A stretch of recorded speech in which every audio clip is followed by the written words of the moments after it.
Sometimes a person makes himself a calculation that if he's not going to go to a certain place that's not so tzanua, he's going to lose out. Let's say it's a wedding of a friend, of a family, and it's a business deal that he has to make. He has to go to a place that's not very modest. So his calculation is, I have to go to such a place. In our Parashat Vayetze, we found a beautiful chizuk to see that sometimes our acts actually get to opposite results. We see that when Rachel gave the simanim to Leah, lichora, she lost out on her husband.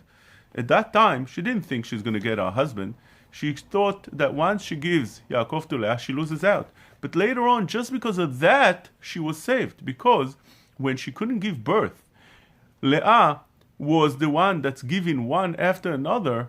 Esav put his eyes on Rachel because he knew that if Rachel is not giving birth, Yaakov will divorce her and he'll get her. And this is what the pasuk says afterwards, that HaKadosh Baruch Hu remembered Rachel. Vayizkor Elohim et Rachel, says Rashi, Zachar simanim shemasra la'achota. She gave over the simanim. Just because of those simanim, HaKadosh Baruch Hu remembered her and he gave her a child. Otherwise, Yaakov was intended to divorce her and she would end up being with Esav. כשהייתה מצירה שלא תעלה בגורלו של עשיו, says Rashi, שמא יגרשנה יעקב, Yaakov would divorce her, she doesn't have children, לפי שאין לה בנים.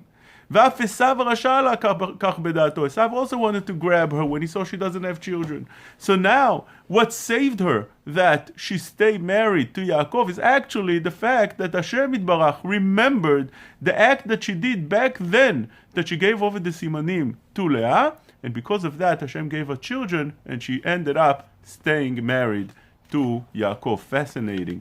But not only that, Yaakov, we see on the other hand, when he takes his wives and children and runs away from Lavan, the reason he does that, when Lavan addresses him and he says, why did you run away?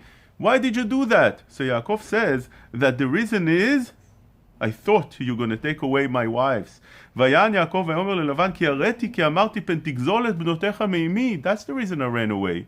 So Lavan tells him, if you wouldn't go that way, I would make a party and let you go with honor. But Yaakov didn't think that way. He thought he's going to steal away his children and his wife. But in the end, next pasuk he says, whoever took the idol away from you, he should die. אם אשר תמצא את אלוהיך לא יחיה. Rashi says, מאותה קללה מתה רחל בדרך. From that curse that Yaakov said, he didn't know that Rachel took the idol from Lavan.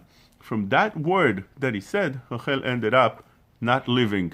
And you see that Yaakov, with that hishtadlut that he made, he ran away just to save his wife, so Lavan wouldn't grab her away from him. On the contrary, got the opposite results when he said that whoever took the idol should not leave. Just the next pasuk after that, we see that sometimes our hishtadlut gets the opposite results, for good and for worse. When you come into a situation that you don't know, should I go, should I not go? The Yetzer Hara is pushing, go, it's the right thing to do, you're going to lose out. You close your business on Shabbat, you lose out. You go to a place that you shouldn't go because there's things that you shouldn't be seeing over there. You lose out. You need to know, not so fast. HaKadosh Baruch Hu is in control over here. And sometimes our acts of doing the wrong things would get us the wrong results. Doing the right things would get us good results, although at Derech HaTeva it doesn't look like that. Thank you for listening to the Guard Your Eyes Daily Chizuk broadcast. Pass them on to your friends and help spread Kedusha in the world.